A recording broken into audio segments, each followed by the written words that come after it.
লোনে ডুবে থাকা জিন্না টাকার জন্য বিয়ে করতে চায় বড়লোকের মেয়ে রাধিকাকে। তার প্ল্যান ছিল যে সে বিয়ের পর তার স্বার্থ হাসিল করে ফিরে আসবে তার প্রেমিকার কাছে। কিন্তু বিপত্তি ঘটে তখন যখন জিন্না বুঝতে পারে যে রাধিকা একজন সাইকো কিলার, আর সে তার প্রতি অনেক বেশি আসক্ত এবং যেই তাকে জিন্নার থেকে আলাদা করতে চায় সে তাকেই খুন করে বসে। এমন একটি মেয়ের থেকে জিন্না এবার কিভাবে ফিরে আসবে তার প্রেমিকার কাছে? সে কি আদৌ পারবে এই বিপদ থেকে বের হতে? আর এর শেষটায় আরো কি কি টুইস্ট অপেক্ষা করছে সেটাই দেখব আজকের গল্প জিন্নাতে। শুরুতেই দেখা যায় কালপাট্টা 2007 সাল। একটা স্কুলের টিচার স্টুডেন্টদের হাজিরা ডাকছিল। তো টিচার একজন স্টুডেন্টকে জ্ঞান নাগেশ্বর রাও বলছিল, কিন্তু ছেলেটা তখনই রেগে যায় আর বলতে থাকে, ম্যাডাম আমার নাম জ্ঞান নাগেশ্বর রাও নয়, আমার নাম জি নাগেশ্বর রাও, আর শর্টকাটে জিন্না, তাই আমাকে জিন্না বলেই ডাকুন। ক্লাসের সবাই তখন জিন্নাকে নিয়ে হাসাহাসি করতে থাকে। তখনই সেখানে নারায়ণ নামের একজন তার মেয়েকে নিয়ে আসে। এই মেয়েটার নাম হচ্ছে রেণুকা। তো নারায়ণ বলে, আমার মেয়ে কথা বলতে পারে না, কানেও শুনতে পারে না, কিন্তু সে আমাদের মুখ নাড়ানো দেখে সবকিছু বুঝতে পারে, আমাদেরকে ইশারায় জবাবও দিতে পারে। জন্ম থেকেই সে আমেরিকায় থাকার কারণে তার এখানে কোনো বন্ধু নেই, তাই আজ থেকে তোমরা সবাই তার বন্ধু। তো তারপর নারায়ণ তার মেয়ে রেণুকাকে বলে, মা তুমি যেখানে চাও সেখানে গিয়ে বসো। তখনই দেখা যায় রেণুকা গিয়ে বসে জিন্নার পাশে। জিন্না তো খুবই খুশি হয়ে যায় আর বলতে থাকে, আমার নাম জিন্না, আর তোমার নাম কি? রেণুকা তখন তার নামটা খাতায় লিখে জানায়। তো এরপরে স্কুল ছুটি হয়, সবাই তো সাইকেলে করে চলে যায়, কিন্তু রেণুকার সাইকেলের চেইনটা তখনই ছিঁড়ে যায়। আর যেহেতু সে কথা বলতে পারে না তাই কাউকে ডাকতেও পারছিল না। তবে তখনই জিন্না নিজে থেকেই পেছনে তাকায় আর দেখতে পায় তাদের সাথে তো রেণুকা নেই, তাই সে আবারও তার কাছে আসে। জিন্না এরপর রেণুকাকে একটা বাঁশি কিনে দেয় আর বলে, এখন থেকে যখনই তোমার আমাকে প্রয়োজন হবে তখনই তুমি এটাতে ফু দিবে, ঠিক আছে? আমি যেখানেই থাকি না কেন চলে আসব, তুমি কোনো চিন্তা করো না। তো এরপরই গিন্না রেণুকাকে নিজের সাইকেলে করে বাড়ি নিয়ে যায়। রেণুকাও তো এসব দেখে খুব খুশি হয়ে যায়, আর এভাবেই ধীরে ধীরে দুজনের মধ্যে খুব ভালো বন্ধুত্ব হয়ে যায়। রেণুকার মতোই জিন্নার মায়ের সমস্যা আছে, অর্থাৎ তার মাও কথা বলতে পারে না, এ কারণেই সে টুকটাক সাইন ল্যাঙ্গুয়েজ জানতো। তো জিন্না একদিন রেণুকাকে তার মায়ের সাথে পরিচয় করায়। পরে তার মাও রেণুকাকে খুব আদর যত্ন করত। জিন্না রেণুকা একসাথে অনেক জায়গায় ঘোরাফেরাও করে আর বিভিন্ন রকম খেলাধুলা করেই সময় কাটায়। তাদের দিন খুব আনন্দেই যাচ্ছিল। তবে হঠাৎই একদিন জিন্নার মা মারা যায়। এতে তো জিন্না খুব ভেঙে পড়ে। তো রেণুকা তখন জিন্নার মায়ের পায়ের রিং দিয়ে একটা মালার মতো করে জিন্নাকে পরিয়ে দেয়, যেন জিন্না সবসময় অনুভব করে তার মা তার সাথেই আছে। জিন্নাও এটা পেয়ে সত্যি সত্যি খুব খুশি হয় আর একটু হাসে। তো এভাবেই তাদের দিন হাসি আনন্দে কেটে যাচ্ছিল। তবে একদিন দেখা যায় নারায়ণ তার ভাইয়ের সাথে ঝগড়া করে, কারণ তার ভাই নারায়ণের সাথে সম্পত্তি নিয়ে বাজে আচরণ করে। এ কারণেই নারায়ণ রেগে মেগে তার ভাইকে সমস্ত সম্পত্তি লিখে দেয়, আর পরদিনই সে রেণুকাকে নিয়ে আমেরিকা চলে যায়। তো যাওয়ার সময় রেণুকা তার বাঁশিটা বাজায় জিন্নার বাড়ির সামনে গিয়ে। তখন জিন্না আর রেণুকার বাকি দুই বন্ধু রেণুকার পেছন পেছন আসে, কিন্তু রেণুকা শেষ বিদায় জানিয়ে চলে যায়। কেটে যায় অনেকগুলো বছর, আর বড় হয়ে যায় জিন্না। তো দেখা যায় গোবর্ধন নামের একজন লোক আসে জিন্নার কাছে, কারণ সে জিন্নার কাছে কিছু টাকা পেত। তখন জিন্নার বন্ধু বলে, সে তো এখন কাবাডি খেলতে গিয়েছে, আর আমার বন্ধুকে হারাবে এমন মানুষই জন্মেনি। আর তারা আসলে জিন্নার বন্ধুর সাথে খারাপ আচরণ করছিল, তাই সে তাদেরকে বলতে থাকে, এই তোমরা যে আমার সাথে এমন খারাপ আচরণ করলে দেখবে তোমাদেরকেও জিন্নাত ছাড়বে না। এদিকে দেখা যায় জিন্না সত্যি সত্যি কাবাডি খেলায় জিতে যায়। আর ট্রফি নেওয়ার সময় গিয়ে গিন্না বলে যে, কি ব্যাপার চাচা, মনে হচ্ছে আপনি খুশি হননি আমি জিতেছি দেখে? চাচা বলে, আরে না, এই নাও তোমার ট্রফি আর টাকা। তো তারপরই সেগুলো নিয়ে গিন্না গোবর্ধনকে দিয়ে দেয়। জিন্নাকে তখন তার ফ্রেন্ড বলে, সে আমাকে একটা থাপ্পড় দিয়েছিল। তো এবার জিন্না থাপ্পড়টা রিটার্ন করে তাদেরকে, আর সেখান থেকে বিদায় করে দেয়। বোঝাই যায় তাদের মধ্যে বন্ধুত্ব অনেক ভালো। তো রাতে জিন্নাকে তার বন্ধু বলে, আরে মাস শেষ হয়ে গেছে, পকেটে টাকা নেই, দোকানের ভাড়া দিতে হবে, পেট্রোল ডিজেল এই সব কিছুর টাকাও বাকি, টাকা কোথা থেকে আসবে? জিন্না বলে, আমার কাছে একটা আইডিয়া আছে, আমি আজই ঘুমের ওষুধ আমার দাদিকে খাওয়াবো, আর তারপর সে ঘুমিয়ে গেলে তার স্বর্ণের দুল নিয়ে চলে আসবো, আর সেগুলো বিক্রির টাকা দিয়ে খুব ভালো করে সব সামলে যাবে, কোনো চিন্তা নেই। তো রাতে জিন্নার দাদি তার ছেলেকে অনেক গালিগালাজ করছিল, আর জিন্নার চাচা তখন বলে, বাহ, এখন খুব শান্তি লাগছে, মায়ের গালি তো আমার কাছে রসগোল্লার মতো মিষ্টি লাগে, আজ রাতের মতো আমার পেট ভরে গেল। এইসব শুনে আরো বেশি ক্ষেপে যায় গিন্নার দাদি। তারপরে জিন্না এসে তাকে ঘরের ভেতর নিয়ে যায় আর তাকে একটু ঠান্ডা করে, পরে সে তাকে ট্যাবলেট দিয়ে ঘুমানোর জন্য বলে। তো দাদি ঘুমিয়ে যাওয়ার পরই জিন্না তার কানের দুলগুলো নিতে যায়, কিন্তু তখনই দেখা যায় দাদি জেগে ওঠে আর বলতে থাকে, তুই কি ভাবলি? হ্যাঁ, আমি তোর দেওয়া ওই ওষুধ খেয়ে নিয়েছি? শোন, তোর তাড়াতাড়ি কাজ করা দেখেই আমি বুঝেছি যে তুই কি করবি, তাই ওষুধ ফেলে দিয়েছি। এটা শুনেই জিন্না বলে, চোর মহিলা। দাদি তখন বলে, তুই চোর, আগের বার ওষুধ খাওয়ালি গলার চেইন গায়েব হলো, এরপর ওষুধ দিলি হাতের চুড়ি গায়েব হলো, আর এইবার কানের দুল নিতে এসেছিলি। চোর কোথাকার, তোর এই ঘরে থাকারই তো যোগ্যতা নেই, বের হয়ে যা আমার ঘর থেকে। আর তোর বাবা কত ভালো ছিল, তুই এরকম চোর হলে কিভাবে? হ্যাঁ, বেরো বলছি, বেরো। তো এখানেই বোঝা যায় যে জিন্নার বাবাও নেই, আর মা মারা যাওয়ার পর থেকে সে এই চাচা আর দাদির কাছেই বড় হয়েছে। তো এর পরদিনই দেখা যায় একটা বিয়েতে ইভেন্ট ম্যানেজমেন্টের কাজ আসে জিন্নার। এটা শুনে জিন্নার চাচা বলে, আরে এই অলক্ষণে ছেলে যেই বিয়েতেই যায় সেই বিয়ের বরেরই কিছু না কিছু একটা হয়ে যায়, আর বিয়েটাও পণ্ড হয়ে যায়। কিন্তু জিন্নার ছোটবেলার বন্ধুর বিয়ে ছিল, তাই সে তাদের কোনো কথাতেই কান দেয় না। তবে জিন্নারও একটু মনে মনে ভয় ছিল যে এর আগের দুইবার যে দুইটা বিয়ে সে অ্যারেঞ্জ করতে গিয়েছিল সেখানে কোনো না কোনো ঝামেলা হয়েছে, এবার না তার বন্ধুর সাথেও কিছু হয়, তাই সে তার বন্ধুকে একটু সাবধানে থাকতে বলে। কিন্তু তার বন্ধু তো পাত্তাই দেয় না। তো এরপরই দেখা যায় সে মোবাইল চার্জ দিয়ে কথা বলছিল, তখনই জিন্না এসে বলে, মোবাইলটা রাখ, ব্লাস্ট হয়ে যেতে পারে। কিন্তু তার বন্ধু পাত্তাই দেয় না, তবে যখনই সে ফোনটা রাখে সাথে সাথে সেটা ব্লাস্ট হয়। তো এরপরই তারা যায় ছবি তুলতে। সবকিছু ঠিকই যাচ্ছিল এখন পর্যন্ত, কিন্তু ছবি তোলার সময় দেখা যায় গিন্নার বন্ধুর মাথায় একটা আস্ত ডাব এসে পড়ে। বেচারার তো অবস্থা একেবারেই খারাপ হয়ে যায়, আর তাকে পৌঁছানো হয় হসপিটালে। তো গিন্না অনেক চেষ্টা করেও তার বন্ধুর বিয়েটা সম্পূর্ণ করতে পারল না। তো এই হচ্ছে জিন্নার অলক্ষণে হওয়ার সাইন। এখন গ্রামের সবাই তো প্রচন্ড রেগে যায় আর চলে আসে জিন্নার দোকান জ্বালিয়ে দেওয়ার জন্য। তো জিন্না বলে, এসব কি করছো তোমরা? গ্রামের লোকেরা বলে, আর কত বিয়ে ভাঙবি তুই, তাই আমরা এই সব পুড়িয়ে দিতে এসেছি, এসব আর তোর থাকবে না। তখনই সেখানে জিন্নার চাচা আসে আর বলে, এসব কি করছো তোমরা? সে দোকান দাঁড় করিয়েছে ঋণ নিয়ে, আর এসব জ্বালিয়ে দিলে এরপর কি তার ঘর তোমরা চালাবে? জিন্নার বন্ধু তখন জিন্নাকে বলে, কি রে ভাই, তোর চাচা তোর পক্ষে কথা বলছে কিভাবে? এ তো মিরাকেল। জিন্না বলে, কিছু তো খিচুড়ি পাকিয়েই যাচ্ছে চাচা, একটু পরই বুঝতে পারবো। তো গ্রামের লোকেরা বলে, তাহলে আপনিই বলুন প্রেসিডেন্ট সাহেব, আমরা কি করব? জিন্নার চাচা বলে, আজ থেকে জিন্নাদের পার্টি কোনো শুভ কাজে যাবে না, তারা একমাত্র অন্তিম সংস্কারে যাবে।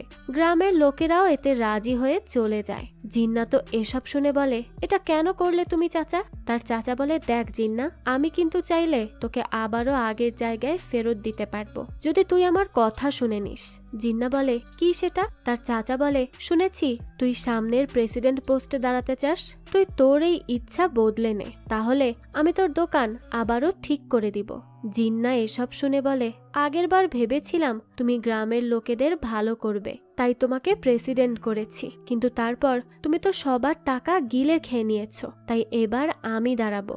যেমন আমার বাবা একাই 15 বছর ছিলেন এই চেয়ারে। তো পরদিনই জিন্নার দাদি বলে, কি বললি, তোরা এখন অন্তিম সংস্কারে যাবি? সেখানে যাওয়ার ব্যবস্থা করেছে তোর চাচা, তুই চিন্তা করিস না, তাহলে প্রথম অন্তিম সংস্কারের কাজ তুই তারই করবি। এই শয়তানের শরীরে তো পোকা ধরবে, পোকা। তো বাইরে থেকে এসব গালি খেয়ে তো বেশ খুশি হচ্ছিল জিন্নার চাচা। জিন্না বলে, দাদি, তুমি তাকে গালি ভাত দুইটা একসাথে দিচ্ছ কেন? যে কোনো একটা দাও। তো তারপরে দেখা যায় সেখানে গোবর্ধন চলে আসে, আর সে বলতে থাকে, 1 মাসের মধ্যে তুই যদি আমার বাকি টাকা দিতে না পারিস তাহলে তোকে আমার বোনকে বিয়ে করতে হবে। জিন্না তখন উঠে বলে, কি, তোর বোন? ওই যে ইতিমধ্যেই 4 জন লোকের সাথে পালিয়ে গেছে? গোবর্ধন বলে, চুপ কর, তুই তাকেই বিয়ে করবি। তো জিন্না জিজ্ঞেস করে, কোথায় এখন তোর বোন? গোবর্ধন জানায় সে 2 দিনের মধ্যেই চলে আসবে। জিন্না তখন বলে, না, আসবে না, কারণ সে এবার 5 নম্বর কারোর সাথে পালিয়েছে। কিছুদিন মজা তামাশা করে তারপর ফিরবে, আর তুই বলছিস আমি তাকে বিয়ে করব? তখন জিন্নার দাদি বলে, হ্যাঁ করবি, আর না হয় তার টাকা ফেরত দিবি। আমার দিব্যি থাকলো যদি জিন্না টাকা ফেরত না দিতে পারে তাহলে তোর বোনকেই সে বিয়ে করবে। তো এসব শুনে তারা সেখান থেকে চলে যায়। তখনই জিন্না তার দাদিকে বলে, এটা তুমি কি করলে? হ্যাঁ, আমি ওই রকম একটা মেয়েকে কিভাবে বিয়ে করব? দাদি বলে, তাহলে টাকা ফেরত দে, আমি আর এরকম অসম্মান নিতে পারছি না, তাই যা করেছি ভালো করেছি। তোর লজ্জা শরম থাকলে কিছু করে টাকা দিয়ে আসবি, আর না হলে এই ভাগুরে মেয়েকেই বিয়ে করবি। তখন আমাদের জিন্নার আর এক ফ্রেন্ড সোয়াতিকে দেখানো হয়। তাকে আজ ছেলে পক্ষ দেখতে আসে। তো সোয়াতি তাকে শর্ত হিসেবে বলে তার বিয়ের দায়িত্ব দিতে হবে জিন্নার টিমকে। কিন্তু এই কথা বলার পরই ছেলের বাবা বিয়ে ভেঙেই চলে যায়, আর সোয়াতি এসব ইচ্ছে করেই করে, কারণ সে বিয়ে করতে চায় না এখানে। তো তারপর দেখা যায় সোয়াতি, পাপ্পু আর জিন্না ভাবছিল কি করে টাকা ইনকাম করবে। জিন্না তো পাপ্পুর কিডনি বিক্রি করার কথাও বলে দেয়। সোয়াতি বলে, তুমি কি এইসব আজে বাজে কথা বলছো? এইসব কথা রেখে কাজের কিছু বলতে পারো না?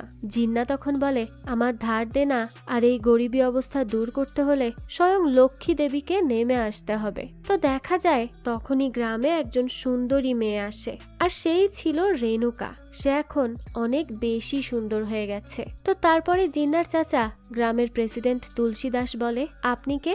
রেণুকা তখন নারায়ণ আর তার ছবি দেখিয়ে প্রশ্ন করে, এদেরকে কি সে চেনে কিনা? তুলসী বলে, হ্যাঁ, নারায়ণ তো আমার বন্ধু ছিল, তবে সে আর তার মেয়ে আমেরিকা চলে গেছে। তখন রেণুকা নিজেকে দেখিয়ে বোঝায় যে আমিই রেণুকা। তারপরে রেণুকা তার চাচার ছবি দেখায়, আর তুলসী বলে, তোমার চাচা রাজেন্দ্রন এদিকেই থাকে, চলো আমি নিয়ে যাচ্ছি। তারপর রেণু তার চাচাকে এসে দেখে যে সে তো অনেক গরিব হয়ে গেছে, জুয়া খেলতে খেলতে সমস্ত সম্পত্তি হারিয়ে ফেলেছে। তবে রাজেন্দ্রন এখন ভালো হয়ে গেছে। সে রেণুকে দেখেই অনেক বেশি ইমোশনাল হয়ে যায়, আর বলে, আমার ভাই কোথায়? সে কি এখনো আমার উপর রেগে আছে? রেণু তখন ইশারায় বোঝায় তার বাবা অ্যাক্সিডেন্টে মারা গেছে। এটা শুনে রাজেন্দ্রন কান্না করে করে বলতে থাকে, এই সব কিছু আমার জন্য হয়েছে। আমার ভাই কত খুশি ছিল, কিন্তু আমি তাকে বাধ্য করেছি আমেরিকা ফিরে যেতে। আমাকে দয়া করে মাফ করে দিও রেণুকা। রেণুকাও তখন তার চাচাকে আর কিছুই বলে না। এরপর তাদের পুরাতন বাংলো ফিরিয়ে আনে। যা যা সে হারিয়েছিল সবগুলো রেণুকা ফিরিয়ে আনে, কারণ তার অবস্থা এখন বেশ ভালো ছিল। ওদিকে সোয়াতি, পাপ্পু আর জিন্না জানতে পারে রেণুকা গ্রামে ফিরে এসেছে, তাই তারা তিনজন দৌড়ে চলে আসে রেণুকার কাছে, আর তাকে বলে, আমাদের চিনতে পারছো? রেণুকা তখন বোঝায়, না, সে তো কাউকেই চিনতে পারছে না। জিন্না তখন বলে, আমি তোমাকে একটা বাঁশি দিয়েছিলাম, মনে নেই? তুলসী এটা শুনে বলতে থাকে, তুই কত বছর আগে 2 পয়সার বাঁশি দিয়েছিলি, তাই বলে কি সে আজীবন তোকে মনে রাখবে? বেকার এসেছে লজ্জা পেতে। তো তারা তিনজন যখন মন খারাপ করে চলে যাচ্ছিল, তখনই রেণুকা পেছন থেকে সেই বাঁশিটা বাজায়, আর তাদের তিনজনকে এসে জড়িয়ে ধরে। তারাও তো খুব খুশি ছিল যে এত বছর পরও তাদের ছোটবেলার বন্ধু কিচ্ছু ভুলে যায়নি। তারপর তারা তিনজন অনেক বছর পর আবারও আগের মতো একসাথে সময় কাটাতে শুরু করে। জিন্না পাপ্পুকে বলে, একসাথে 2টা ফিলিংস হচ্ছে। এক, এত বছর পর আমার ছোটবেলার বন্ধু ফিরেছে, আর 2, দাদি বলেছেন গোবর্ধনের টাকা না দিলে তার বোনকে বিয়ে করতে হবে। কি একটা অবস্থা বলতো? আর তার উপর আমার চাচা তুলসীও আমাকে নির্বাচনে হারানোর জন্য লেগে আছে। এখন আর কোনো উপায় নেই, রেণুকার কাছেই হেল্প চাইতে হবে। তো এরপর সে পাপ্পুকে জিজ্ঞেস করে, রেণুকে আমাকে হেল্প করবে? তোর কি মনে হয়? পাপ্পু তখন বলে, সে বড়লোক মানুষ, আর সে কিছু টাকা দিলে কি বা যায় আসবে? তুই গিয়ে চাইবি আর সে দিয়ে দিবে, কারণ সে তো তোর বন্ধু। তারপর তারা 2 বন্ধু আসে টাকা চাইতে, কিন্তু তখন সেখানে আগে থেকেই একজন টিচার ছিল, আর টিচারকে রাজেন্দ্রন বলে, কি ফকিরের মতো এসে গিয়েছো টাকা চাইতে? হ্যাঁ, এই যে দেখো জিন্নাকে, সে তো রেণুকার বন্ধু, তাও আজ পর্যন্ত একবারও টাকা চাইতে আসেনি। একেই সত্যিকারের পুরুষ বলে। এটা শুনে জিন্না বলে, আরে চাচা, এত সুনাম করবেন না। রাজেন্দ্রন বলে, না, জানতে হবে তো এদের, যে খুশি এসে টাকা চাইতে শুরু করে দিচ্ছে। তো জিন্না, তুমি আমাদের রেণুর জন্য কাউকে খুঁজে দাও তো, যে তার ইশারা বুঝে কাজ করবে। সবাই তো আর বুঝতে পারে না জিন্না তখন বলে, হ্যাঁ রাকেশকে বলছি। তারপর পাপ্পু রাকেশ নামের একজনকে নিয়ে আসে, আর বেচারা জিন্না তো টাকার কথা বলতেই পারে না। এদিকে রেনু লুকিয়ে লুকিয়ে সেই টিচারকে টাকা দিয়ে দেয়। যদিও তার চাচা খুব খারাপ আচরণ করেছেন টিচারের সাথে, কিন্তু রেনু তা করতে পারেনি। তো এরপর রেনু জিন্নার গলার সেই রিংটা দেখে, আর জিন্না বলে, এটা শুধু আমার মায়ের শেষ স্মৃতি নয়, বরং এটা আমার কাছে তোমারও শেষ স্মৃতি। তুমিই তো এটা দিয়েছিলে, আমি এটা দেখলেই তোমার কথা মনে করতাম। এরপর তারা সবাই আসে পুজো করতে। সেখানে তখন গোবর্ধনের লোকেরা এসে বেশ ঝামেলা করে। জিন্না একাই তাদের সবাইকে মেরে ভাগিয়ে দেয়। তো আজ যখন রেনুর চাচা তার জন্য ছেলেদের ছবি নিয়ে আসে, তখন রেনু মানা করে যে সে বিয়ে করবে না। সেখানে তখন সোয়াতিও ছিল। সোয়াতি বলে, কিন্তু কেন বিয়ে করবে না? রেনু তখন জানায় যে কারণ সে একজনকে ভালোবাসে। তার চাচা এটা শুনে জিজ্ঞেস করে, তো কে সে? রেনু তখন ছবি দেখিয়ে বোঝায় যে সে হলো জিন্না। সে জিন্নাকেই ভালোবাসে। এটা দেখেই তো রেনুর চাচা রেগে যায় আর বলতে থাকে, আর কাউকে পেলি না? শেষমেশ এই জিন্না? রেনু বলে, তাকে সে ভালোবাসে সেই ছোটবেলা থেকে, আর সে আমেরিকা থেকে এখানে এসেছে শুধুমাত্র তার জন্যই। এদিকে সোয়াতি তো রেগে মেগে জিন্নাকে ধরে আর বলে, তুই আমাকে সত্যিই ভালোবাসিস নাকি না? জিন্না বলে, হঠাৎ করে কি হয়েছে? সোয়াতি তখন বলে, আর কি হবে? রেনু বলেছে সে তোকে ভালোবাসে আর তোকে বিয়ে করবে বলেই নাকি সে আমেরিকা থেকে এখানে এসেছে। এখন দেখ, চুপচাপ আমার সাথে চল আর রেনুকাকে সত্যিটা বল যে আমরা একে অপরকে ভালোবাসি। তার মানে তারা দুজন আগে থেকেই সম্পর্কে ছিল, আর এ কারণেই সোয়াতি তার বিয়েটাও ভেঙে দিয়েছিল। তো এখানে সোয়াতির কথাবার্তা শুনে জিন্না উঠে নাচতে শুরু করে, আর সোয়াতি বলে, ও তার মানে তুই তার টাকা পয়সার পেছনে আমাকে ঠকিয়ে দিবি, তাই না?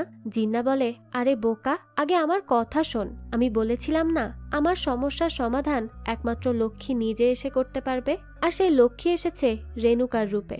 একবার আমার পরিকল্পনা কাজে আসলে আমাদের দুজনের জীবনটা সেট হয়ে যাবে। প্লিজ বোঝার চেষ্টা কর সোয়াতি। সোয়াতি তখন জিজ্ঞেস করে, আচ্ছা তো কি তোর পরিকল্পনা? এখানেই দৃশ্য কাট হয়। তো তাদের পরিকল্পনা কি তা তো আমরা সামনেই জানতে পারবো। এরপর দেখা যায় পরদিনই রেনুকার চাচা আসে জিন্নার দাদির কাছে। সেখানে সোয়াতিও ছিল। তো রেনুর চাচা বলে, আমরা এসেছি জিন্নার জন্য বিয়ের প্রস্তাব নিয়ে আমাদের রেনুকার সাথে। রেনুকা জিন্নাকে ছোটবেলা থেকেই খুব ভালোবাসে, আর সে তাকে ছাড়া অন্য কাউকে বিয়ে করবে না। জিন্নার দাদি তো এক কথাতেই রাজি হয়ে যায়। তবে তখন জিন্না শুরু করে নাটক। জিন্না বলে, আমি পারবো না। রেনুকার চাচা বলে, তুই কি পাগল? জানিস রেনুকার কত সম্পত্তি আছে? জিন্না তখন বলে, হ্যাঁ ঠিক, এই জন্যই তো বিয়ে করব না, কারণ তাহলে গ্রামের সবাই বলবে আমি তার টাকা দেখে বিয়ে করেছি। আমি রেনুকাকে অনেক ভালোবাসি, রেনুকা আমার জান, তাই তাকে আমি বিয়ে করব আত্মসম্মানের সাথে। আগে আমি সমস্ত ঋণ শোধ করব, তারপর প্রেসিডেন্ট হয়ে সম্মান অর্জন করব, এরপর রেনুকাকে বিয়ে করব। তার আগ পর্যন্ত আমি এসব পারবো না। তো এরপর রেনুকা এসব জানার পর বলে সে তার জন্য 1000 বছরও অপেক্ষা করতে পারবে। সোয়াতি বলে, কয় বছর অপেক্ষা করবে এইভাবে? তুমি জানো জিন্নার অনেক অনেক ঋণ আছে, তার উপর প্রেসিডেন্ট হতেও প্রচুর টাকা চাই। সে বেকার মানুষ, এত টাকা কোথায় পাবে? তার চেয়ে ভালো হয় তুমি লুকিয়ে তাকে হেল্প করে নাও, যেন জিন্না জানতেই না পারে তুমি তাকে হেল্প করছো। এতে করে জিন্না সব সমস্যার সমাধান করবে আর তোমাদের বিয়েটাও হয়ে যাবে। তো এই আইডিয়াটা বেশ ভালো লাগে রেনুকার, তাই সেও অনেকগুলো টাকা নিয়ে আসে আর সেগুলো তুলসীকে দিয়ে বলে 5 লাখ তোমাদের চাঁদা, আর বাকি টাকা দিয়ে অগ্রিম বুক করবে জিন্নার টিমকে। তো এটাই ছিল জিন্নার পরিকল্পনা। তো এখন জিন্নার পরিকল্পনা কাজে দেওয়া শুরু করেছে। প্রথম ধাপেই অনেক বড় মাপের টাকা সে হাতে পায়। এরপর সে অনেক মজা করে সোয়াতিকে নিয়ে। এইভাবে দিন যেতে যেতে প্রায় সব সমস্যারই সমাধান হয়ে যায় জিন্নার। এখন শুধু তার ইলেকশন শেষ হওয়া বাকি, তাই তার দাদি বিয়ের দিনক্ষণ ঠিক করে নেয়। সেখানে তো সোয়াতি রেগে ফুলে উঠছিল। তখনই জিন্না এসে বলে, আরে দাদি, তোমার কেন এত তাড়া আমার বিয়ে নিয়ে? পাগল হয়ে গেছো নাকি? দাদি বলে, তোর সব সমস্যা চলে গিয়েছে, তাহলে কেন বিয়েটা পিছিয়ে রাখবি? রেনুর চাচা তখন বলে, হ্যাঁ তাই তো, তুই না বললি রেনুকা তোর জান, তাহলে জানকে বিয়ে করতে এত সমস্যা কি হচ্ছে তোর? জিন্না তারপর আর কি বলবে, সেখানে আর কিছুই বলতে পারে না। তো এরপরে বিয়ের জন্য কেনাকাটা করা হয়, আর সেগুলো পড়ে পড়ে দেখছিল রেনুকা। সে তো বেশ খুশি ছিল। তখনই রাজেন্দ্রানকে তার স্ত্রী বলে, কি লাভ হলো এসব করে? সেই তো রেনুকার বিয়ের পর তার সম্পত্তি জিন্নার হয়ে যাবে, আমাদেরকে আরো গরিব হয়ে যেতে হবে। রাজেন্দ্রন বলে, আমাকে কি বোকা মনে হয়? সে বেঁচে থাকলে তো বিয়ে করবে। আমার হাতে সম্পত্তি এসেছে এত বছর পর, আবার আমি কি সেগুলো হারাবো নাকি? তার স্ত্রী তখন জিজ্ঞেস করে, তাহলে কি খুন করবে? রাজেন্দ্রন বলে, হ্যাঁ, তাকে কেটে টুকরো টুকরো করে ফেলবো, আর আমরা আরাম আয়েশ করে বাকি জীবনটা কাটাবো। তো তারা রেণুকাকে সামনে রেখেই তাকে খুন করার পরিকল্পনা করছিল, কারণ রেণুকা তো কানে শুনতে পারবে না। দেখা যায় রাতের বেলা রাজেন্দ্রন কিছু কিলারকে ডাকে, যাতে করে তারা রেণুকাকে মেরে চলে যায় আর কেউ সন্দেহটুকু না করে। তবে তাদেরকে আসার আগে জিন্না দেখে ফেলে, আর তার সন্দেহ হয়, কারণ তারা চাকু নিয়ে যাচ্ছিল। তাই জিন্না এবার এদের সাথে ফাইট করে আর তাদেরকে এখান থেকেই ভাগিয়ে দেয়। কিলার তখন রাজেন্দ্রনকে কল করে বলে যে আমরা আসতে পারবো না, একটা ছেলে আমাদেরকে মারধর করে অবস্থা খারাপ করে দিয়েছে। রাজেন্দ্রন এবার তার স্ত্রী মেয়েকে বলে, তোমরা যাও, আমি একে মেরে আসছি, কাল আসবে কান্না করতে করতে, ঠিক আছে? যেন সবাই দেখে বুঝে যায় তোমরা অনেক দুঃখে আছো। তারপর রাজেন্দ্রন পায়েসে বিষ মিশিয়ে আনে রেণুকাকে মারার জন্য। ঘরে তখন লুকিয়েছিল সেই রাকেশ, কারণ সে তো রেণুকার প্রেমে হাবুডুবু খাচ্ছিল। তো রাজেন্দ্রন এসে রেণুকাকে জোর করে পায়েস খাওয়াতে নেয়, কিন্তু সে বারবার বলে সে খাবে না। তো যখন অতিরিক্ত সে জোর করছিল, তখনই আমরা রেণুকার এক অন্য রূপ দেখি, যেন তার উপর কোনো ভূত ভর করেছে। রেণুকা হঠাৎ করেই কথাও বলতে শুরু করে আর বলে, তুই আমাকে খুন করবি তাই না? আমাকে মারার জন্য তোর কিলাররা আসেনি, তাই এখন পায়েসে বিষ দিয়ে এনেছিস। এই কথা বলেই সে মারধর শুরু করে। তখনই তার মধ্যে এক অদ্ভুত শক্তি লক্ষ্য করা যায়। রাজেন্দ্রন বলে, তুই কথা বলছিস কিভাবে? তার মানে তুই আমাদের রেণুকা না, তুই অন্য কেউ। রেণুকা চিৎকার করে বলে, আমি রেণুকা, আমি তোকে ছাড়বো না। তুই আমার আর জিন্নার বিয়ে আটকাতে চাস, আমাকে মারতে চাস সম্পত্তির জন্য? এই সব অন্যায়ের শাস্তি একমাত্র মৃত্যু, তোকে আমি মেরেই ফেলবো। তো এই কথা বলতে বলতে সত্যি সত্যি রেণুকা তাকে মেরে ফেলে। তখনই দরজায় নক করে জিন্না। সে জিজ্ঞেস করে, তুমি ঠিক আছো তো? আসলে গ্রামে আজকাল চোর আসছে, আর তোমার টাকা পয়সার ব্যাপারে তো সবাই জানে, তাই একটু সাবধানে থাকো। রেণুকা তখন জিন্নাকে জড়িয়ে ধরে বোঝায় সে ঠিক আছে। রুম থেকে এই সব দেখে একেবারে শকড হয়ে যায় রাকেশ, যে এই মেয়ে এতটা ভয়ঙ্কর। পরদিনই রেণুকা রাজেন্দ্রনকে সুন্দর করে তৈরি করছিল। রাকেশ তখন খাটের নিচে লুকিয়ে লুকিয়ে ভাবতে থাকে, মৃত মানুষকে এইভাবে তৈরি করছে যেন স্কুলে পাঠাবে। এদিকে রেণুকা তার চাচাকে বলে, আচ্ছা চাচা, তুমি কেন এরকম করলে? সম্পত্তির জন্য আমার মতো ইনোসেন্ট মেয়েকে মারতে চাইছিলে? আমি কত মাসুম একটা মেয়ে। রাকেশ তখন বলে, বাহ, সে নিজেকে মাসুমও দাবি করে, কত ভয়ঙ্কর মেয়েটা, আমি তো নিজের চোখকেই বিশ্বাস করতে পারছি না। তখন রাকেশ পালাতে যাচ্ছিল, কিন্তু রেণুকা তাকে ধরে ফেলে আর বলে, আরে রাকেশ বাবু, তুমি তাহলে সব দেখে নিয়েছো?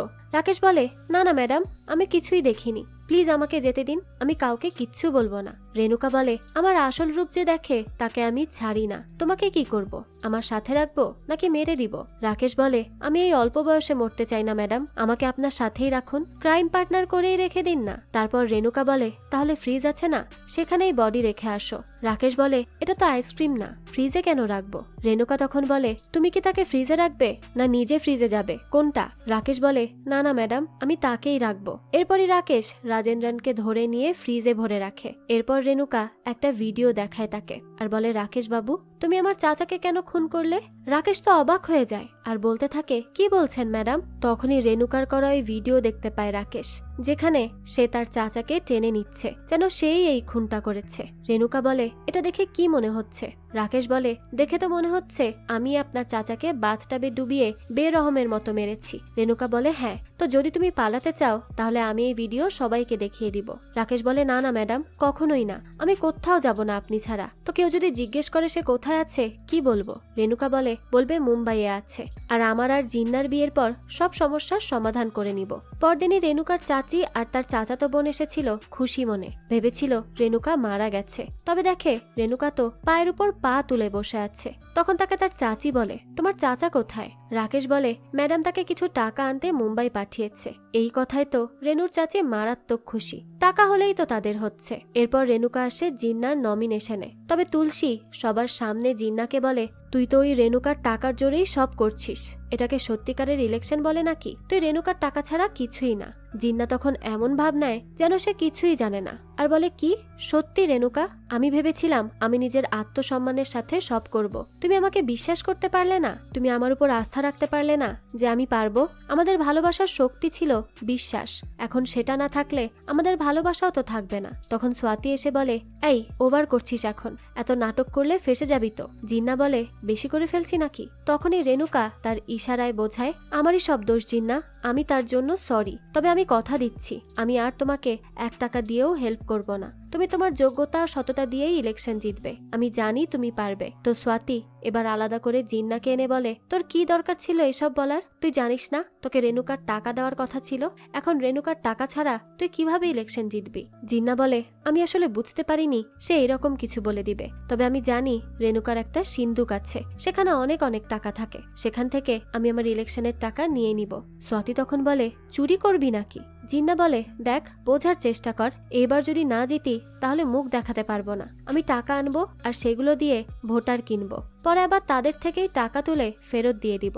তাহলেই তো আর সমস্যা থাকলো না। অন্যদিকে রাকেশ ভয়ে ভয়ে রেনুকাকে প্রশ্ন করে, ম্যাডাম আপনি কি সত্যিকারের রেনুকা, নাকি আপনি তার পরিচয় নিয়ে এসেছেন? আপনি কি সিরিয়াল কিলার? রেনুকা বলে, কি বললি? রাকেশ বলে, না মানে রেনুকা তো খুব সাদামাটা মেয়ে, সে তো একটা পোকা মারারও মতো না। আর আপনি কি সুন্দর, যাকে ইচ্ছা তাকে মারতে পারেন, তাই আমার জানতে ইচ্ছে হলো আর কি। রেনুকা বলে, আজ পর্যন্ত এই প্রশ্ন যেই করেছে তাদের কেউই বাঁচেনি, তো তুমি কি চাও? রাকেশ বলে, না ম্যাডাম থাক, আমার ফ্রিজে যাওয়ার ইচ্ছা নেই। আমি কি করব জেনে যে আপনি আসল না নকল? থাক থাক, যেমন আছেন তেমনই থাকুন। তারপরে জিন্না আসে আর রেনুকাকে বলে, এই যে আমার ইলেকশনের মার্কা এসেছে, বলো তো কোনটা আমার জন্য রাখবো? রাকেশ তখন বলে, ফ্রিজ। রেনুকা তখন তার দিকে তাকাতেই রাকেশ বলে, না না, আসলে ম্যাডাম তো তার সব পছন্দের জিনিস সেখানেই রাখেন, তাই এটা বলছিলাম, কারণ ম্যাডামের তো ফ্রিজ খুব পছন্দ। জিন্না তখন বলে, এই তুই চুপ থাকতো, আমি তো তোকে প্রশ্ন করিনি। রেনুকা তুমি বলো তো কোনটা? রেনুকা বলে, কুড়াল। জিন্না বলে, তুমি যেমন টাইপের মেয়ে আমি তো ভেবেছিলাম তুমি ফুল না হলে পাখি পছন্দ করবে, কিন্তু তুমি তো কুড়াল পছন্দ করলে। রাকেশ তখন মুখ ফসকে বলে ফেলে, মারতে সুবিধা হয় যে, না মানে পাপ অন্যায় এইসব মারতে হবে না, তাই আর কি এটা পছন্দ করেছেন ম্যাডাম। জিন্না বলে, আচ্ছা তাহলে ঠিক আছে, আমি এটাই ফাইনাল করে নিচ্ছি। তখনই সেখানে আসে রেনুকার মামাতো ভাই মাইসুর। মাইসুর এসে জিন্নাকে দেখে বলে, তুই তুই এখানে কি করছিস? জিন্না বলে, ও তাহলে আমাকে মনে আছে? মাইসুর বলে, তোকে মনে থাকবে না? তুই আমাকে ছোটবেলায় যে কত বড় অপবাদ দিয়েছিলি তা আমি ভুলিনি। তো দেখা যায় ছোটবেলায় রেনুকার চেইন হারিয়ে যায়, যা আসলে চুরি করেছিল জিন্না। জিন্না সেটা চুরি করেছিল স্বাতিকে দিবে বলে। তখনই মাইসুর এসে নারায়ণকে বলে, দেখবে এরাই চুরি করেছে মামা। তো মাইসুর যখন চেক করছিল জিন্নাকে, তখন জিন্না চালাকি করে চেইনটা মাইসুরের পকেটেই রেখে দেয়, আর পরে বলে, নারায়ণ চাচা আমাদেরকে যখন দেখেছে তাহলে তো মাইসুরকেও দেখা উচিত। তখন মাইসুর বলেছিল, এই আমি কি তোর মতো ছোট লোক? আমি কেন চুরি করব? আমার কাছে কি কম আছে নাকি? কিন্তু জিন্না তার কথা না শুনে তার পকেট চেক করে আর সেখানেই চেইন পায়। আর সেদিন সেই জন্য খুব অপমানিত হয় মাইসুর। বর্তমানে এইসব মনে করে খুবই রেগেছিল সে। আর তখন মাইসুর বলে, তোকে ছোটবেলা আমি চুরিতে ধরতে পারিনি, কিন্তু এখন আমি আর তোকে এখানে থাকতে দিব না, তুই রেনুকার থেকে দূরে থাকবি। তখনই রেনুকা আসে আর তাকে দেখে মাইসুর বলে, এটাকে? রেনুকা এরকম কিভাবে হতে পারে? প্রমাণ কি? তখনই রেনুকা একটা ক্যামেরা নিয়ে আসে আর সেটা দেখে মাইসুর বলে, ও হ্যাঁ এটাই তো সেই ক্যামেরা, আমি তোকে দিয়েছিলাম, এখনো রেখেছিস? রেনুকার চাচি বলে, রেনু আর জিন্নার তো সামনে বিয়ে। এটা শুনেই মাইসুর রেগে যায় আর বলতে থাকে, চুপ করো তো, একে তো আমাকে জানাওনি রেনুকা এসেছে, তার উপর এই জিন্না শয়তানের সাথে বিয়ের কথা বলছো। চুপ থাকো, এটা শুনতেও আমার বিরক্ত লাগছে। তো এদিকে দেখা যায় স্বাতি আর পাপ্পু জিন্নাকে বলে, সবই তো ঠিক ছিল, কিন্তু এই মাইসুর আমাদেরকে সন্দেহ করছে, হয়তো আমাদেরকে এইসব বাদ দিতেই হবে। জিন্না বলে, না, কিছু পেতে হলে কষ্ট করতে হয়, তাই আমাদের এঙ্গেজমেন্টে যখন সবাই বিজি থাকবে তখন সেই ফাঁকে তোমরা দুজন রেনুকাকে নিয়ে কোনোভাবে কোড জানার চেষ্টা করবে, তাহলেই আমরা সিন্দুকটা খুলতে পারবো। তো এরপর আসে সেই দিন। বেশ ভালোভাবে এঙ্গেজমেন্ট শেষ হয় আর শুরু হয় নাচ গান। এখন একবার পাপ্পু রেনুকাকে নিয়ে যায়, তো একবার স্বাতি যায়, আর এদেরকে ফলো করে মাইসুর। পরে মাইসুর এদের কাহিনী বুঝতে পারে আর সবার সামনে বলে, এই রেনুকা তোর কানের সাথে সাথে কি চোখও নষ্ট হয়ে গেছে? তুই কি দেখতে পাচ্ছিস না তোর আশেপাশে কি হচ্ছে? আমি কিন্তু এই জিন্নার খেলা ধরে ফেলেছি। সে পরিকল্পনা করছে তোর সিন্দুক থেকে টাকা চুরি করার। তখন তো সবাই ভাবে এবার মজা দেখাবে রেণুকা জিন্নাকে, কিন্তু রেণুকা কাগজের মধ্যে লিখে দিয়ে বলে, এই যে এটা আমার কোড, আর আজ থেকে আমার টাকা তোমার। তোমার যখন যত খুশি মনে হবে নিয়ে যাবে। এই কথা বলেই রেণুকা চলে যায়। তখন মাইসুর জিন্নাকে বলে, জানিস কি আমার আছে আর তোর নেই? মাইসুর বলে, কি? জিন্না বলে, বিশ্বাস। তোকে রেণু বিশ্বাসই করে না, আর আমাকে দেখ বিশ্বাস করে কি দিয়ে গেল। এখন ভেবে দেখ কে কতটা গুরুত্বপূর্ণ তার কাছে। তো পরদিন রেণুকা সুইমিং পুলে সাঁতার কাটছিল। তখন রাকেশ বলে, আচ্ছা ম্যাডাম, আপনি ওই জিন্নাকে এত ভালোবাসেন কেন? এই কথা শোনার সাথে সাথেই রেণুকা রাকেশের মাথা ধরে পানিতে চুবিয়ে দেয় আর বলতে থাকে, এখন কেমন লাগছে? রাকেশ বলে, মনে হচ্ছে প্রাণ চলে যাবে। রেণুকা বলে, তাই না? এমনই আমার ফিল হচ্ছিল যখন আমি পানিতে ডুবে যাচ্ছিলাম, আর আমাকে সেদিন জিন্না বাঁচিয়েছিল। রাকেশ তখন বলে, এই কথা তো আমাকে না ডুবিয়েও বলা যেত। তারপর রেণুকা কিছুই বলে না, শুধু হাসে। এদিকে রাতের বেলা মাইসুর বলে, আমি ওই জিন্নাকে রেণুকার থেকে আলাদা করেই ছাড়বো। রাকেশ তখন বলে, স্যার আপনি কখনো মুম্বাই গিয়েছেন? মাইসুর বলে, না। কিন্তু কেন? রাকেশ বলে, তাহলে আপনি খুব জলদিই যাবেন, এমন মুম্বাই যাবেন যে যেখান থেকে আর ফিরতে পারবেন না। তো মাইসুর এটা শুনে বলে, হ্যাঁ, আমার ভবিষ্যৎ এইভাবে বলছে যেন সব জানে। এমনিতেই আমার মাথা খারাপ, তার উপর খুব বিরক্ত করছে। তখনই মাইসুরের নজর পড়ে সেই ফ্রিজে, আর সে বলে, কিরে তোর ঘরে এই ফ্রিজ কি করছে? রাকেশ বলে, আরে আমি যে কি কষ্টে আছি এটা নিয়ে, এটা দেখলেই তো আমার ঘুম আসে না। মাইসুর এটা শুনে একটু অবাক হয় আর জিজ্ঞেস করে, কেন? ফ্রিজ দেখলে ঘুম আসবে না? এটা আবার কেমন কথা? রাকেশ বলে, না মানে সব সময় আইস কিউব দিয়ে আসতে হয় তো। মাইসুর বলে, ও আমিও আইস কিউব নিব।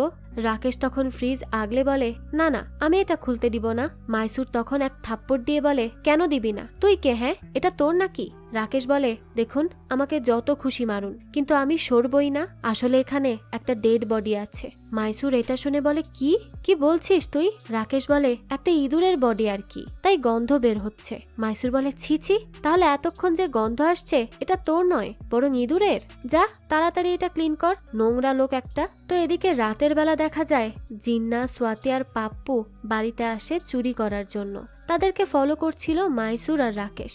মাইসুর বলে, এই চোরগুলোকে তো আমি হাতে নাতে ধরবো, আজ আর পালাতে পারবে না আমার হাত থেকে। তারপরে তাদেরকে ধরে ডেকে তোলে তারা রেণুকাকে, আর বলে, এদেরকে প্রশ্ন কর, এরা এত রাতে এখানে কি করছে, আর এদের ব্যাগে কি আছে। আসলে এরা ব্যাগ নিয়ে এসেছে চুরি করবে বলে, আমি ধরে ফেলেছি। জিন্না তখন বলে, তোর নাটক বন্ধ কর, আর বল কয়টা বাজে? মাইসুর বলে, 12টা। কেন? তখনই তারা তিনজন হ্যাপি বার্থডে বলে উইশ করে রেণুকাকে। রেণুকা তো অনেক খুশি। স্বাতি বলে, ভেবেছিলাম এসে সারপ্রাইজ করব, কিন্তু এই পাগল তো সব খারাপ করে দিল। তখন মাইসুর বলে, এতটুকু কেকের জন্য এত বড় ব্যাগ কেন? যেন ধরা পড়ে গেলে জন্মদিনের কথা বলা যায় সেই জন্য, আর ধরা না পড়লে ক্যাশ নিয়ে চলে যেতে পারিস, তাই তো? তো এইসব কথা শুনেই সাথে সাথে তাকে একটা থাপ্পড় দিয়ে দেয় রেণুকা, আর এখান থেকে চলে যেতে বলে। সাথে স্বাতি আর পাপ্পুও তাকে থাপ্পড় লাগায়। বাইরে এসে তো মাইসুর রাকেশকে বলে, আমি একটা কথা বুঝতে পারছি না, জিন্না রেণুকাকে বিয়ে করে তো এমনিতেও বড় লোক হয়ে যাবে, তাহলে বিয়ের আগে সে চুরি কেন করতে চাইছে? তার উদ্দেশ্যটা কি? কিছুই তো বুঝতে পারছি না। নিশ্চয়ই এর মধ্যে অন্য কোনো কাহিনী আছে। আমি তো এই কাহিনী বের করেই ছাড়বো। এদিকে দেখা যায় স্বাতির বিয়ে ঠিক হয়ে যায়, আর তার বিয়ের আয়োজনে জিন্নার টিমকেই হায়ার করে যায় স্বাতির হবু বর। এরপর দেখা যায় স্বাতি আসে জিন্নার কাছে আর তাকে জিজ্ঞেস করে, তুই আমার বিয়েতে আসবি? তুই এটা কিভাবে করতে পারলি? জিন্না তখন বলে, আরে আগে আমার কথা তো শোন, আমি যখন যাকেই বিয়ে করি না কেন সে একমাত্র তুইই হবি, তোকে ছাড়া আমি অন্য কাউকে কখনোই বিয়ে করব না। তো এইসব তখন দূর থেকে মাইসুর দেখে নেয়, আর বাড়ি এসে রেণুকাকে বলে, তুই যাকে বিয়ে করবি ভাবছিস সেই তোকে দিনের পর দিন বোকা বানিয়ে যাচ্ছে, আর তুই তো কিছু বুঝতেও পারছিস না। শোন, জিন্না তোকে ভালোবাসে না, সে অন্য কাউকে ভালোবাসে। আমি দেখেছি জিন্না আর স্বাতিকে একসাথে দেখেছি, তারা দুজন সম্পর্কে আছে, আর তোর সাথে এসব নাটক করছে। আমি দেখেছি তারা একে অপরকে জড়িয়েও ধরেছে। তো এই কথাগুলো শুনে রেণুকা বলে, ফ্রেন্ডের মধ্যে তো হাগ হতেই পারে, এটা তো খুবই সিম্পল। এর মানে তো এই নয় যে তারা সম্পর্কে আছে, ফ্রেন্ড হিসেবেই একে অপরকে জড়িয়ে ধরেছে হয়তো। কিন্তু মাইসুর বলে, এই তুই এত পাগল কেন হয়েছিস এই জিন্নার জন্য? আমি বলছি তো সে তোকে ঠকিয়ে যাচ্ছে, তুই কি কিচ্ছু বুঝতে পারছিস না? আর তারপরও তুই যদি না মানিস, আমি গুন্ডা দিয়ে জিন্নাকে মেরে ফেলবো। ও তোর যোগ্যই না। এই কথা শুনে তো অনেক রেগে যায় রেণুকা, আর সে মাইসুরকেই পানিতে চুবিয়ে বলে, তোর এত বড় সাহস, তুই আমার জিন্নাকে মারবি? তুই আমাদের বিয়ে আটকাবি? মাইসুর তো তখন অবাক হয়ে যায় যে এসে কোন রেণুকাকে দেখছে। তাই সে তাকে জিজ্ঞেস করতে থাকে, তুমি কথা বলতে পারো? তাহলে তুমি আমাদের রেণুকা না? আমাদের রেণুকা তো না কথা বলতে পারতো, না কানে শুনতো। তুমি কে? রেণুকা তখন বলে, আমিই রেণুকা। বল, আমিই রেণুকা? তখন পানির চুবানি খেয়ে সে বলতে থাকে, হ্যাঁ হ্যাঁ, তুমিই রেণুকা। এটা শুনে রেণুকা তাকে ছেড়ে দেয় আর বলতে থাকে, আর কখনো এইরকম কিছু বললে কিন্তু তোকে সেখানেই মেরে ফেলবো। এই কথাটা যেন মনে থাকে। মাইসুর তো একের সাথে ভয় পেয়ে যায় আর খুব অবাকও হয়। আর সে বলতে থাকে, রেণুকা এরকম কেন করলো? আর সে সত্যি কথা বলতে পারে? রাকেশ তখন বলে, হ্যাঁ, আমেরিকাতে চিকিৎসা করিয়েছে। মাইসুর তখন তাকে জিজ্ঞেস করে, তাহলে ও সবার সামনে বোবা হয়ে থাকে কেন? রাকেশ তখন তাকে জানায় যে ম্যাডাম আসলে এইসব করেন এটা জানতে, যে কেউ ওনার সম্পর্কে কি ভাবছে। এটা শুনেই মাইসুর হেসে দেয় আর বলে, ও তাহলে তো ওই জিন্নাস শেষ। তারপরই রুমে এসে কথা বলতে বলতে ফ্রিজ খুলে ফেলে মাইসুর, আর সেখানে লাশ দেখে ভয় পেয়ে যায় আর বলতে থাকে, একে কি রেণু মেরেছে? রাকেশ বলে, না, আসলে হার্ট অ্যাটাক হয়ে গিয়েছিল তো তাই এখানে রেখেছেন, না হলে বিয়ে পিছিয়ে যাবে যে। এটা শুনে মাইসুর বলে, কি অদ্ভুত ব্যাপার, তাহলে একটা ফ্রিজ এবার জিন্নার জন্য কিনতে হবে। এইসব কথা বলে এবার রাকেশ হাসতে থাকে। তারপর খেতে আসে রেণুকার সাথে। রেণুকা তখন বলে, কি ব্যাপার, তুমি এইভাবে বসে আছো যেন কোনো ভূত দেখেছো? আর মনে রেখো, যদি তোমার মুখ ফসকে কিছু বের হয় তাহলে তোমাকেও মুম্বাই পাঠিয়ে দিব। মাইসুর তখন বলে, না না, আমি এখানেই ঠিক আছি। তখনই সেখানে রেণুর চাচি আর তার মেয়ে আসে। তখন রেণু রাকেশকে টাকা দিয়ে বলে, আমি আরো 2টা ফ্রিজ চাই। মাইসুর জিজ্ঞেস করে, আমাদের জন্য নাকি? রাকেশ বলে, না না, ওই মা মেয়ের জন্য। মাইসুর তখন বলতে থাকে, বেচারি। এদিকে স্বাতি একাধারে কল করছিল জিন্নাকে, কিন্তু জিন্না তো রাতে মদ খেয়ে টাল হয়েই পড়েছিল, তাই সে কিছু টেরই পায় না। এই সুযোগে স্বাতিকে মাইসুর বলে, তুমি জানো কোর্ট জানার পরও জিন্না কেন টাকা নেয়নি? কারণ সে তোমাকে বিয়েই করতে চায় না। সে একেবারে রেণুকাকে বিয়ে করে আমেরিকাতে যেতে চায়। সে তোমাকে ধোকা দিচ্ছে, আরো করো বিশ্বাস তাকে। এই কথায় তো খুবই কষ্ট পায় স্বাতি, আর সেও মাইসুরের এসব কথা অনেকটা বিশ্বাস করে ফেলে। এদিকে পাপ্পু এসে তোলে জিন্নাকে আর বলে, তাড়াতাড়ি এসো, রেণুকা ঘরে নেই, আমরা টাকা আনতে পারবো। তো এরা যখনই টাকা বের করছিল তখনই সেখানে তারা রেণুকার পাসপোর্ট পায়। তবে এখানে তো তার নাম ছিল রুবি, তাই তারা টাকা না নিয়েই বাইরে চলে আসে। আর পাপ্পুকে বলে, আমরা তাহলে এতদিন যার সাথে ছিলাম সে রেণুকা নয়, বরং কোনো এক রুবি নামের মেয়ে। আমার কাছে কিন্তু টাকার চেয়ে বড় আপনজন। তাই এবার সবকিছু রেখে আগে জানতে হবে আমাদের আসল রেণুকার সাথে কি হয়েছে, সেই বা কোথায়। তো এখানেই তারা রাঘু নামের একজন ডাক্তারের নাম পায়। সেখানে তার নাম্বারও আছে, আর সেই কার্ডের পেছনে লেখা বাবা। তো জিন্না বলে, হতে পারে এখান থেকেই সত্যি জানতে পারবো আমরা। তো জিন্না তখন সেই নাম্বারে কল করে আর জিজ্ঞেস করে, আপনি কি রাঘু বলছেন? লোকটা বলে, হ্যাঁ, আপনি কে? জিন্না বলে, আপনার মেয়ে রুবির ব্যাপারে কিছু বলার ছিল। তবে তখনই ডাক্তার তাকে ডেকে আনে তার বাড়ি। এবার আমরা রুবির ব্যাপারে জানতে পারি সে আসলে একজন সাইকোপ্যাথ। রুবিকে ডাক্তার প্রথম 8 বছর বয়সে দেখে। সে সবসময় নিজেকে মারার চেষ্টা করত, তাই ডাক্তার তাকে মোটিভেট করত নিজের জীবন নিজের মতো করে বাঁচতে। তো এরপরই ধীরে ধীরে রুবি ঠিক হয়ে যায়, আর তাকেই ডাক্তার বাড়ি নিয়ে আসে, নিজের বাড়ি। রাঘু তাকে নিজের মেয়ের সাথেও পরিচয় করায়। আর রুবির যেহেতু কেউ ছিল না, তাই সে তাকে নিজের মেয়ের মতোই রাখতে থাকে। কিন্তু রুবির সাইকো মন তো রাঘুর মেয়েকে সহ্যই করতে পারছিল না, কারণ রাঘু তার মেয়েকে খুব ভালোবাসতো। এসব তার একেবারেই ভালো লাগতো না। তো একদিন রাঘু এসে দেখে সে তার মেয়ের মতো সেজে আছে, আর পরে রাঘু গিয়ে দেখে তার মেয়ে ফ্রিজে মৃত পড়ে আছে। এটা দেখেই সে পুলিশ ডাকে, আর পুলিশ এসে রুবিকে গ্রেফতার করে নিয়ে যায়। আরো কিছু বছর পর রেণুকার সাথে তার একটা সুপার শপে দেখা হয়, অর্থাৎ সে ছাড়া পেয়ে গিয়েছিল। তো সেদিন রাঘু দেখে রুবি রেণুকার সাথে আছে, আর তার মতোই কাপড় পরে আছে, আর রেণুকার বাবাকে বাবা বলে ডাকছে। তখনই রেণুকার বাবাকে রাঘু বলে, এই মেয়ের মাথায় কিন্তু সমস্যা আছে। সে আগে মানুষের সাথে মিশে পরে তার প্রিয় মানুষকেই নিজের করে নেয় আর বাকিদেরকে খুন করে ফেলে। রেণুকা সবসময় তার ছোটবেলার গল্প বলতো রুবিকে, আর তাই সে জিন্নার ব্যাপারে এত কিছু জানতো। তো একদিন দেখা যায় রুবি রেণুকাকে মারতে আসে, তবে তখনই নারায়ণ বন্দুক তাক করে, কিন্তু রুবি সেই বন্দুক দিয়ে নারায়ণ এবং রেণুকা দুজনকেই শুট করে দেয়। এসব শুনে জিন্না বলে, তাহলে কি রেণুকা নেই? রাঘু বলে, তার বাবা মারা গেলেও রেণুকা বেঁচে গিয়েছে, তবে মাথায় গুলি লাগাতে তার স্মৃতিশক্তি নেই, কিছুটা সময় লাগবে আসতে। তো আজ প্রথমবার জিন্না রেণুকাকে দেখে আর খুব খুশি হয়, কারণ সে যে তার ছোটবেলার বন্ধু। এদিকে রুবিকে স্বাতী সত্যি বলতে আসে যে সে জিন্নাকে ভালোবাসে আর জিন্না তাকে, কিন্তু রুবি যেহেতু সাইকো তাই সে এই কথা ডাইজেস্ট করতে পারেনি। এবার সে উঠে পড়ে লাগে স্বাতীকে মারার জন্য। এরপরই দেখা যায় রুবিকে এসে জিন্না বলে, আম সরি, আমি তোকে বিয়ে করতে পারবো না, কারণ আমি স্বাতীকে পছন্দ করি, আর তুই তো স্বাতী হতেও পারবি না, তাই বিয়েটাও হবে না। আসলে এই সব করেছে জিন্না রাঘুর কথায়। এবার তো রুবি চলে যায় স্বাতীর চরিত্রে।